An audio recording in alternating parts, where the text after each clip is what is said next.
The message arrived at 11:23 p.m. on a Tuesday evening. I was seated in my home office, wrapping up the quarterly financial summaries for the construction company I had started from scratch and grown over the last 15 years. My phone vibrated on the desk. I looked down, figuring it was an urgent call from a client or one of my workers confirming details for the next day's site. But instead, I saw just 4 words that flipped my entire world upside down. Don't call me tonight. I stared at the screen and reread it 3 times to confirm I wasn't misreading. It came from my wife, Jessica. She had headed out at 6 p.m. for what she called book club night at her friend Amanda's place. She had already been away for 6 full hours. She was wearing that sleek, black dress, the one I had seen her in only twice before, always for our anniversary celebrations, along with the fancy perfume and the non-stop glances at her phone. Everything clicked into place in a disturbing way. I responded with one straightforward question. Why? The typing indicator bubbled up, vanished, then came back. Her answer arrived. I'm not your possession, Nathan. I'm a grown woman. I'll return when I decide to return. Quit attempting to dominate me. In her mind, this was all about me being controlling. She showed no worry about her whereabouts or the time spent away. She didn't seem concerned at all for our daughter Sophie, who was fast asleep upstairs, completely oblivious that her family might be falling apart. Surrounded by building plans and file stacks, I experienced a profound inner change. It wasn't exactly rage. It was a sharp, icy kind of understanding. With steady fingers despite my pounding heart, I typed back, "You're correct. You're not my possession, and I'm no longer your husband. Stay away from this house." I pressed send before second thoughts could stop me. Then I opened the folder I had deliberately ignored for the past 3 months. It was labeled Financial Review 2024 with a subfolder called Proof. As someone in construction, precision is everything to me. I spot discrepancies in dimensions, mismatched supplies, or shoddy jobs covered up with new paint. Over those 3 months, Jessica's actions had stopped making any sense. My phone immediately began ringing nonstop. I rejected the initial call. A follow-up text popped up. "Nathan, this is absurd. We have to discuss it." More calls. More rejections. "Pick up the phone," she insisted. I flipped the device over and clicked open the initial document. Bank records showed consistent cash withdrawals of $200 every Tuesday and Thursday for 8 weeks straight. Each one from the ATM close to the fitness center she insisted she had enrolled in. When I phoned that gym to join her plan, the staff had 0 record of anyone named Jessica Garrison ever registering. My phone hummed furiously. 15 unanswered calls within 3 minutes. If you have ever sensed deep down that something was terribly wrong without solid evidence, you understand that tight feeling in your gut. Stay with me here. What I uncovered went far beyond simple infidelity. It was betrayal built on layers I hadn't thought possible. The following document: credit card records from the account I provided for home and family costs. Expenses that made 0 logical sense. $3,400 spent at a city center hotel across 2 months. Transactions at a high-end store selling men's attire. Lavish dinners featuring premium steaks and bottles of wine at places she had always claimed to dislike. Our accountant had pointed out odd charges tied to the company, so I dug deeper. That's when the inconsistencies started appearing. During one evening meal, I casually mentioned a hotel entry. She claimed it was a group gift for Amanda's birthday. Her gaze never met mine. She said everyone pitched in for a spa treatment, but that was false. Amanda's actual birthday fell in March. Those charges dated to September. From that moment, I began observing closely. The missed calls reached 27. Then came a message I will always remember. "Nathan, heading home immediately. Please don't act rashly. We can resolve everything." "This isn't what it appears to be," I answered. "I already replaced the locks. Your belongings are being gathered. Collect them tomorrow. My attorney will reach out soon." That attorney part was a bluff at the time. I hadn't contacted one yet, but I planned to first thing the next day. Her next texts turned desperate. "Please reconsider. Consider Sophie. Consider our family. It was only a slip-up. We can repair it." My thoughts turned immediately to Sophie, our 10-year-old girl who adored her mom. I considered what kind of lesson I would give her by accepting disloyalty and labeling it affection. I refused to show my daughter that deceit and disloyalty could be overlooked simply because someone said sorry. The file that stung deepest came next: copies of Jessica's iCloud messages. We had enabled family sharing long ago, never dreaming trust would break. A safe contact labeled Book Club Amanda turned out not to be the actual Amanda. The conversations had nothing to do with literature. Eager to meet you tonight. Usual location. Put on the dress I love. Last evening felt unbelievable. You occupy my every thought. Months of exchanges. For months, during which my wife carried on a secret relationship practically in plain sight, bidding me farewell with a kiss each morning, then messaging another man the instant she believed I wasn't paying attention. Then I read a sentence that froze me. Hard to believe Nathan remains completely unaware. He's buried in his job and hardly registers my absences. This is almost effortless, came the response.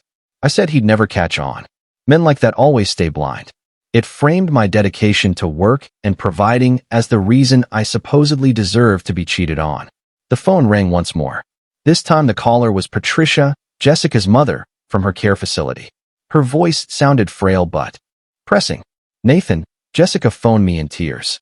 She claims you barred her from the house. What is happening? I explained the situation plainly.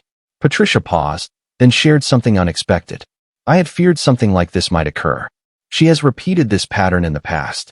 During her last visit here last month, she seemed distant, constantly grinning at her phone like a love-struck teen. When I inquired about you both, she brushed it off with a lie. Learning this from her own mother erased every lingering uncertainty. This wasn't an isolated error. It represented a repeated behavior. Patricia added, "You are a decent person. You merit far more." She promised to warn Jessica that pursuing custody aggressively would cost her any remaining respect from her. Those words gave me strength. One final item waited in my evidence collection. Footage captured by the dash camera I had fitted in my work truck a few months prior. While testing the system, I discovered a recording, Jessica in our driveway, locked in a deep, passionate embrace with a stranger. Not a quick kiss, a full minute of intensity. The date stamp showed 2 weeks prior, a Tuesday afternoon while I was hours away handling a project site. When I rang to say hello, she sounded cheerful, talking about prepping chicken for dinner. Meanwhile, this stranger had been inside our home. I replayed the clip 3 times, committing his features to memory.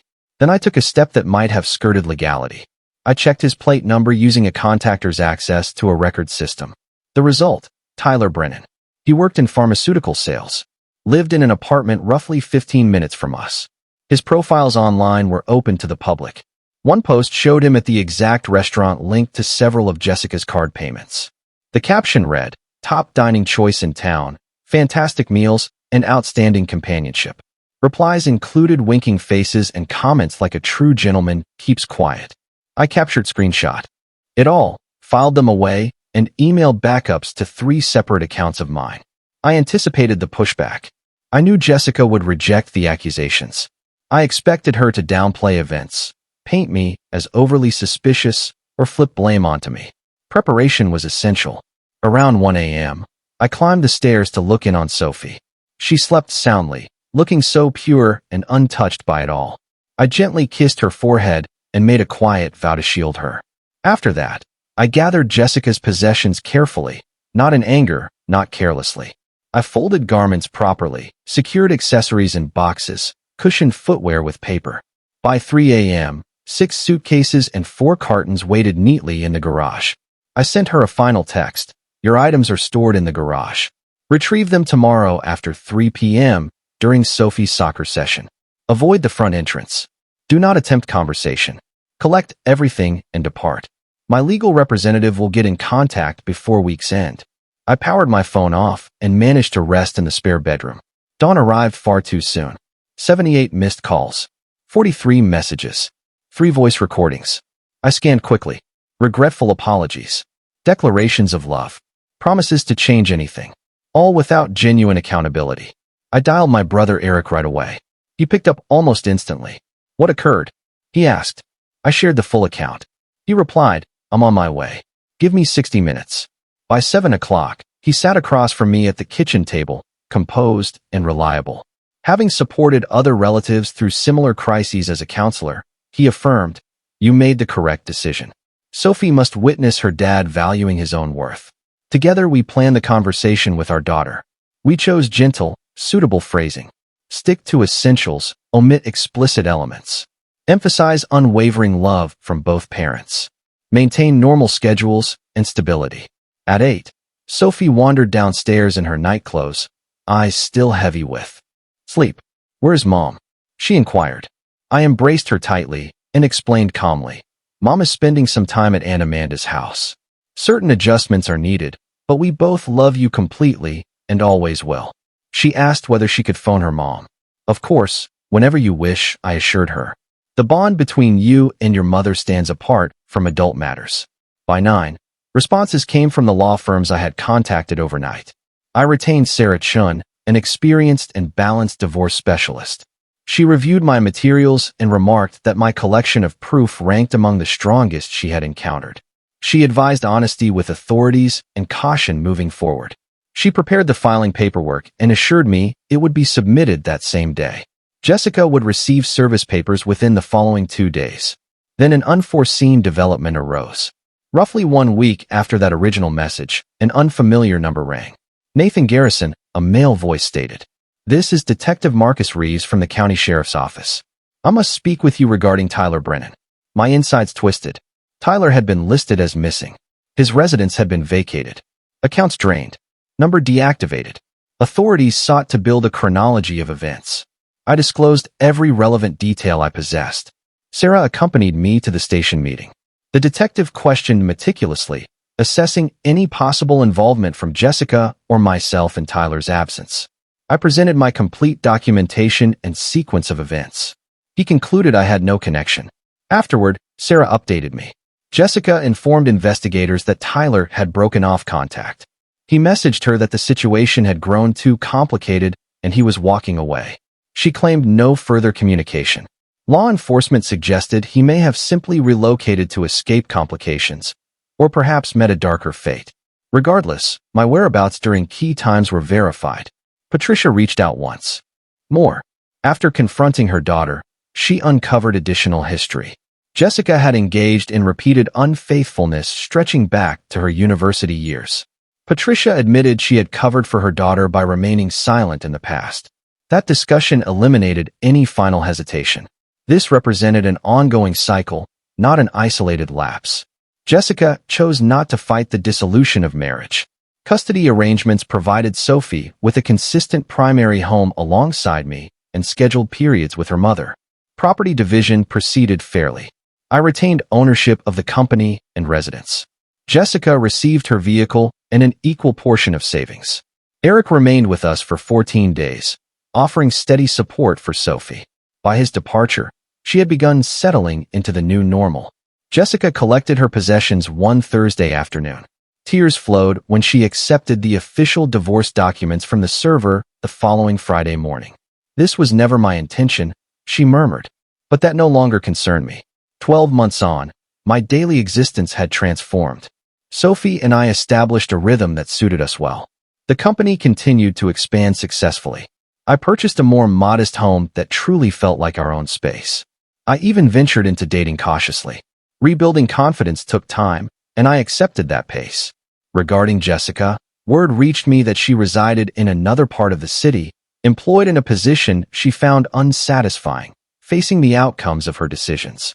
Tyler eventually reappeared in records.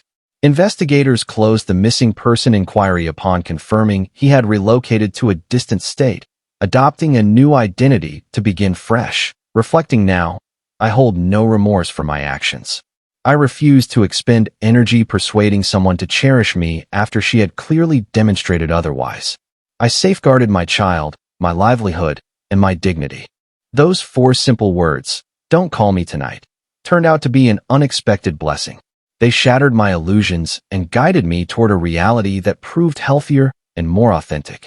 If this account speaks to you and you're facing a comparable situation, listen closely. You are worthy of more. Your kids deserve more. Stepping away from disloyalty does not equal surrender. It means prioritizing your own value. That decision rescued me in profound ways I continue to uncover. Thank you for taking the time to read this. If the narrative connected with you, please consider subscribing for additional authentic accounts of asserting personal boundaries. Leave a comment sharing how you might respond in a similar scenario. Always remember, seek out those who truly value you. and refused to accept anything less.